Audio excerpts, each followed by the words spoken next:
काल मोदीजींनी या भारत देशाचा प्रत्येक नागरिक हा त्यांचा परिवार आहे, मोदीजींचा परिवार आहे अशी भावना व्यक्त केली आणि त्यानुसार देशभरामधून प्रत्येकाने आपल्या आपल्या सोशल मीडिया अकाउंटवर तो भारतीय जनता पक्षाचा असो किंवा नसो,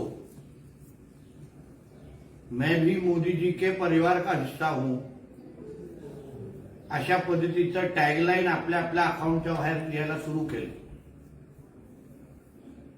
आता त्याच्यावर टीका करत असताना संजय राजाराम राऊत यांनी मोदीजींना अशा पद्धतीचा परिवार, देशाला आपला परिवार बोलण्याचा अधिकार आहे का, अशा पद्धतीची टीका करण्याची हिंमत केली. संजय राजाराम राऊत हे विसरतात की 2014 पर्यंत किंवा 2019 पर्यंत तेही मोदीजींचेच परिवार म्हणून सगळ्या पद्धतीचा फायदा घेतलेला आहे. 2014 ते 19 मध्ये असलेली सत्ता असो, 18 खासदार जे 14 आणि 19 ला निवडून आले ते पण मोदीजींच्याच परिवाराचे हिस्सा होते म्हणून निवडून आले. 2019 ला महाराष्ट्राची सत्ता ही मोदीजींचाच फोटो लावून मोदीजींच्याच परिवारचे आम्ही हिस्से आहोत असं म्हणून आमदार निवडून आणले आणि मग त्यानंतर मनामध्ये गद्दारी आणि बेईमानी आल्यामुळे आम्ही आता मोदीजींचे परिवार नाही आहोत,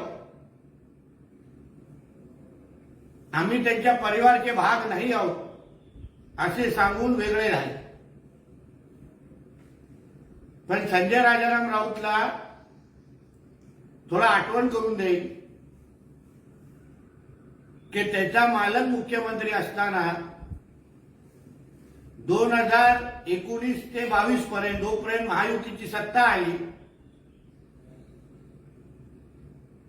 महाराष्ट्राचा मुख्यमंत्री म्हणून महाराष्ट्राच्या जनतेला तरी उद्धवजींनी स्वतःचा परिवार मानलं का? कारण का मुख्यमंत्र्यांच्या कालावधीमध्ये पाटणकर परिवार सोडून दुसरं कुठल्याच परिवाराला आपला परिवार मानलं नाही, सगळ्यांनाच वाऱ्यावर सोडलं. सामान्य जनता सोडा, स्वतःच्या शिवसैनिकांच्या परिवाराला तरी स्वतःचा परिवार उद्धवजींनी मानलं का? हाही प्रश्न आज विचारण्यासारखा वाटतो. जे काय सरकार म्हणून ते ठाकरे सरकार नव्हतं, पण ते पाटणकर सरकार होतं. असलेले सगळे कॉन्ट्रॅक्ट, सगळी कामं, सगळं काय मिळवण्यासाठी, सगळं काय पाटणकरांसाठी, हे घोषवाक्य उद्धवजींच्या त्या 2.5 वर्षामध्ये होतं. म्हणजे एवढे अन्य शिवसैनिक ईडी आणि सीबीआयच्या संकटामध्ये असताना पण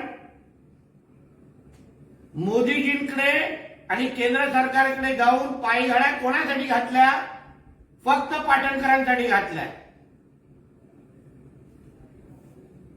आताही आम्ही जे ऐकतो की दिशा सालियांच्या केस मधून माझ्या मुलाला वाचवा, ते पण स्वतःच्या परिवारासाठी. म्हणजे महाराष्ट्राची जनता आमचा परिवार नाही, शिवसैनिकांचा परिवार आमचा परिवार नाही, आणि ते मोदीजींवर टीका करतात. अरे जे पंतप्रधान आपलं पूर्ण आयुष्य या देशासाठी ज्यांनी वाहून घेतलेलं आहे, आयुष्यातला प्रत्येक क्षण हा माझ्या देशासाठी कुटुंबीय म्हणून ते घालवतात, अशा व्यक्तीवर टीका करणं, परिवार म्हणून टीका परिवारवाद म्हणून टीका करणं ही संजय राजाराम राऊतला लाज वाटली पाहिजे. स्वतः संजय राजाराम राऊतनी परिवारापलीकडे काय पाहिलंय का? कोविडचे कॉन्ट्रॅक्ट द्यायचे झाले तर खिचडीचे कॉन्ट्रॅक्टचे पैसे मुलीच्या अकाउंटमध्ये, भावाच्या अकाउंटमध्ये,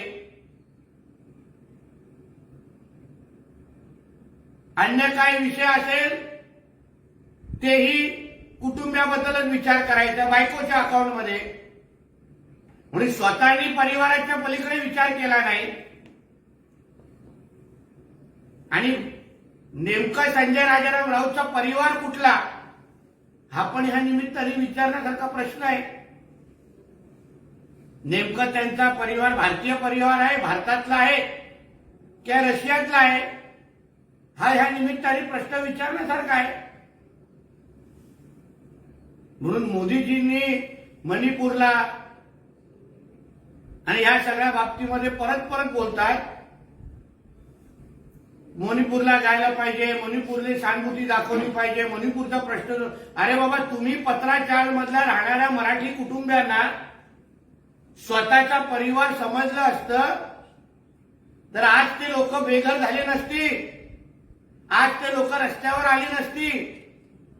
म्हणून पहिलं पत्राचार मधल्या मराठी माणसांना स्वतःचा परिवार स्वीकार माना आणि मग मणिपूर आणि अन्य गोष्टींबद्दल विचार करा. धन्यवाद.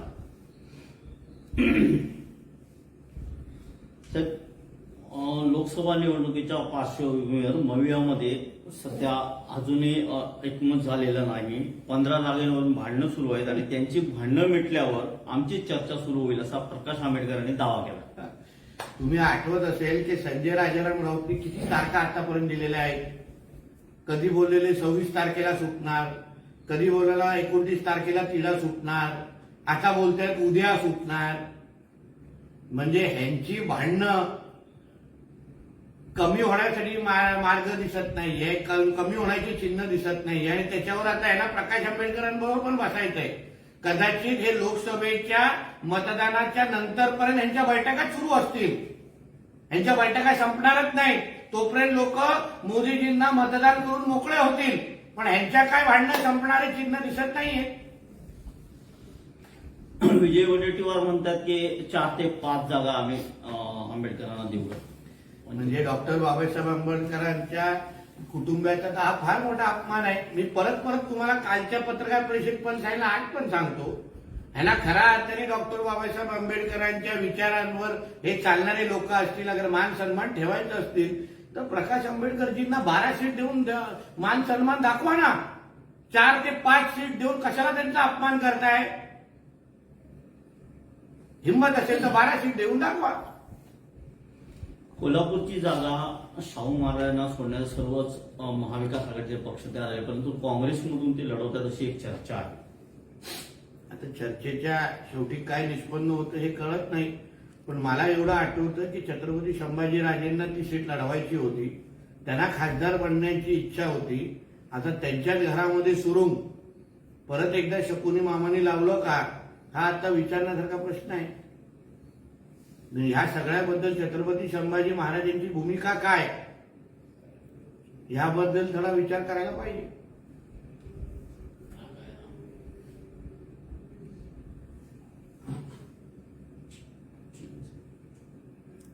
पण ज्यावेळी वंचितने संजय राऊतांच्याकडे अटी ठेवल्या होत्या की सरकार आल्यानंतर तुम्ही भाजप किंवा घटक पक्ष असतील किंवा आरएसएस सोबत जाणार नाही असा लेखी हमी द्या आम्हाला, आणि ही संजय राऊतांनी फेटाळली. म्हणजे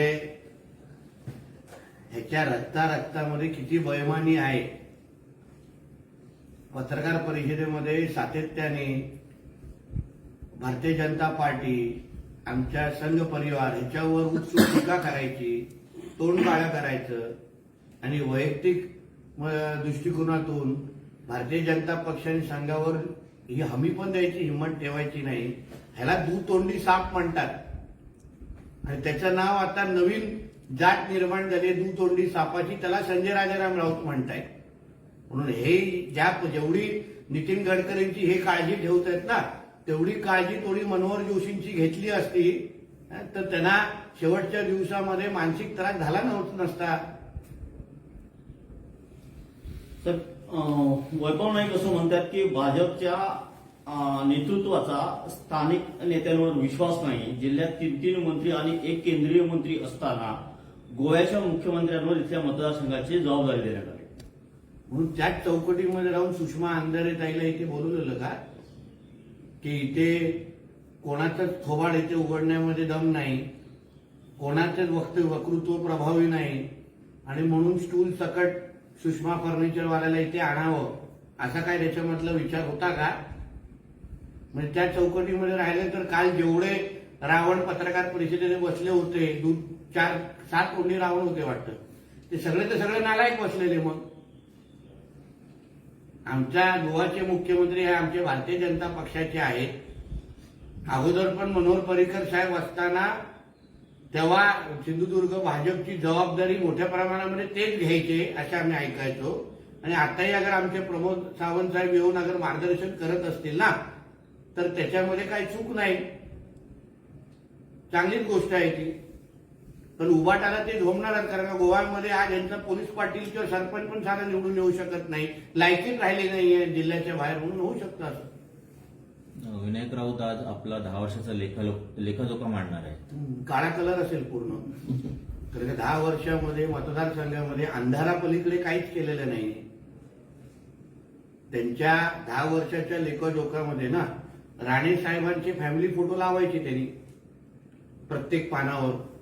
कारण की प्रत्येक त्यांच्या सगळ्या कारकिर्दीमध्ये राणेशिवाय त्यांची कारकिर्दी ओळखली जाणारच नाही. राणेंवर टीका करत करत राणेंचं नावाचा जप घेत घेत त्यांनी 10 वर्ष काढलेली आहे. म्हणून त्यांच्या त्या प्रगती पुस्तकाच्या फ्रंट पेजवर आणि प्रत्येक पानावर राणेसाहेब आणि राणेसाहेबांच्या कुटुंबाचा फोटो लावा, हे मी 10 वर्ष केलेलं आहे. भाजपच्या इथल्या कुठल्याच नेत्याला लोकसभेचं तिकीट मिळणार नाही अशी वैभव नाईकांनी टीका केली. आता आमच्या कार्यालयामध्ये नवीन चहा बनवणाऱ्याला आम्ही ठेवलेला आहे, म्हणून त्याला आमच्या कार्यालयामध्ये आमच्या मुख्यालयामध्ये काय होतं हे आमच्या नवीन पिऊनला चांगलं माहिती आहे, जे आम्हाला अजूनपर्यंत कळलेलं नाही है ना. म्हणून त्याला त्यांच्या नवीन नोकरीबद्दल शुभेच्छा. सर, लालू जी ने मोदी साहब पर कड़वी टिप्पणी की है परिवार के ऊपर, और उस पर अगेंस्ट आम जनता ने मैं भी मोदी जी का परिवार हूं ऐसी टिप्पणी ये की है. देखिए, हमारे आदरणीय पंतप्रधान ने अपनी जिंदगी का हर एक क्षण ये हमारे देश के हर एक नागरिक को हम अपने खुद का फैमिली बन के परिवार मान के इन्होंने गुजारा है. मुझे नहीं लगता कि पंतप्रधान जी ने पिछले 10 साल में खुद के बारे में कभी भी सोचा होगा. जिंदगी का हर एक पल ये देश जो मेरा परिवार है और वो परिवार के लिए मैं क्या कर सकता हूँ, परिवार को कैसे खड़ा कर सकता हूँ, परिवार की कैसे उन्नति कर सकता हूँ, इस बारे में सोचने वाले पंतप्रधान हमको सबको मिले हैं. इसलिए मोदी जी का परिवार ये देश का हर एक नागरिक है और परिवार के हिसाब से ही मोदी जी ने ये देश को संभाला है, देश को बड़ा किया है. इसलिए लालू जी जिस लालू प्रसाद यादव जी ने अपने खुद के परिवार के बाहर कभी किसी का ख्याल रखा नहीं, जो करना है अपने खुद के परिवार के लिए ही करना है. मगर इसलिए उस लालू जी को हमारे मोदी जी के ऊपर आलोचना करने का कोई अधिकार नहीं है. ये भारत देश ही हमारे मोदी जी का परिवार है और इस बारे में हमको अभिमान है. आज अमित शहा महाराष्ट्राच्या दौऱ्यावर आहेत. विदर्भातील लोकसभा मतदारसंघाचा ते आढावा देणार. बघा, अमित शहा साहेब आमच्या देशाचे नेते आहेत, भारतीय जनता पक्षाचे ज्येष्ठ नेते आहेत.